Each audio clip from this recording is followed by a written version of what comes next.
प्रिय विद्यार्थियों, बौद्ध धर्म के संबंध में हमने 4 आर्य सत्यों की चर्चा पिछली क्लास में की थी।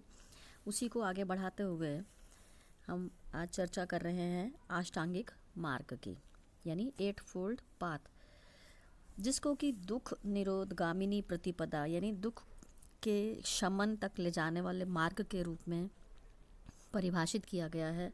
नैतिक और आध्यात्मिक साधना का मार्ग बताया गया। इसके जैसे नाम से ही स्पष्ट है कि अष्टांगिक मार्ग यानी इसके 8 अंग या 8 चरण हैं। इन 8 अंगों को ही आर्य अष्टांगिक मार्ग कहा गया है। यह बौद्ध धर्म का आचरण संबंधी मार्ग है और इसे मार्गों में श्रेष्ठतम माना गया है।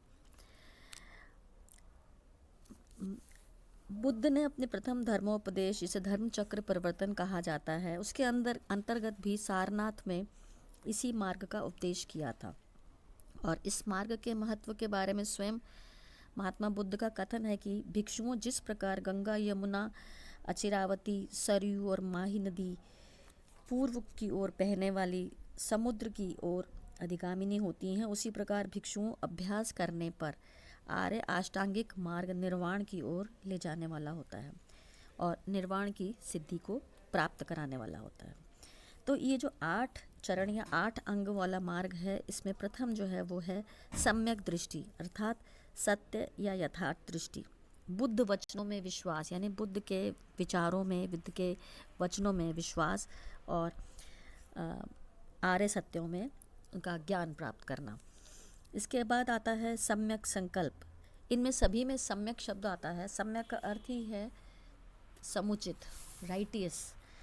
तो सम्यक संकल्प, सत्य संकल्प का सही विचार अर्थात आर्य मार्ग पर चलने का दृढ़ निश्चय। सम्यक संकल्प 3 प्रकार का माना गया है।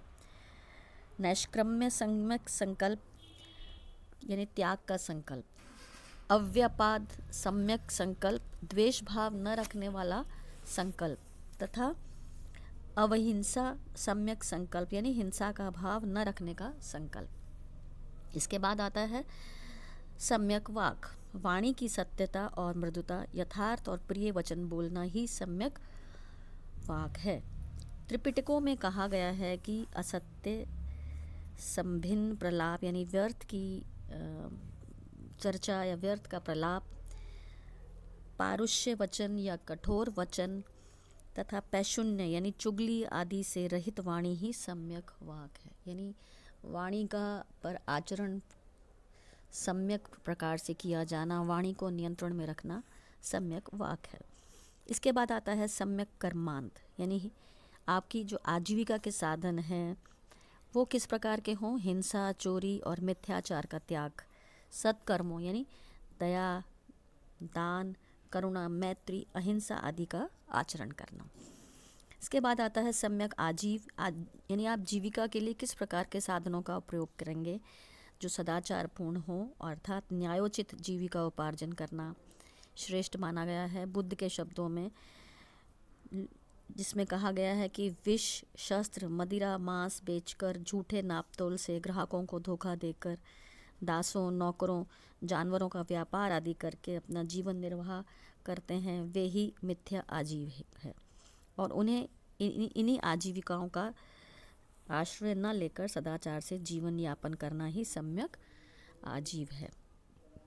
इसके बाद आता है सम्यक व्यायाम, यानी नैतिक, मानसिक और आध्यात्मिक उन्नति के लिए निरंतर प्रयासशील रहना, अशुभ कर्मों का त्याग करना और शुभ कर्मों को उत्पन्न करने के लिए निरंतर प्रयत्नशील रहना ही सम्यक व्यायाम।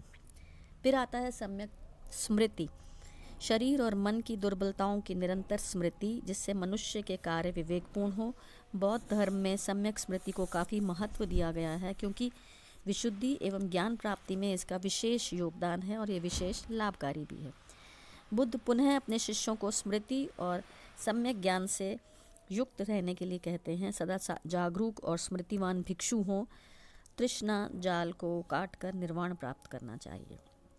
फिर आता है सम्यक समाधि, चित्त की एकाग्रता, जिसका उद्देश्य निर्विकल्पक प्रज्ञा की अनुभूति है।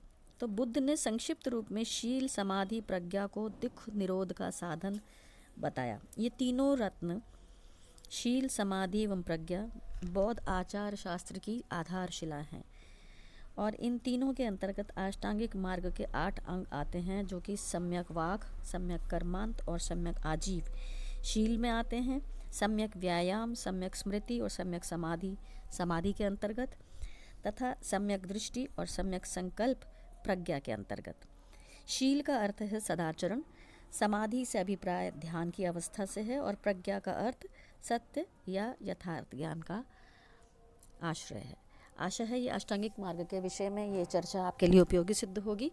इसके बाद हम अगले क्लास में मध्यम मार्ग, मिडिल पाथ की चर्चा करेंगे। धन्यवाद।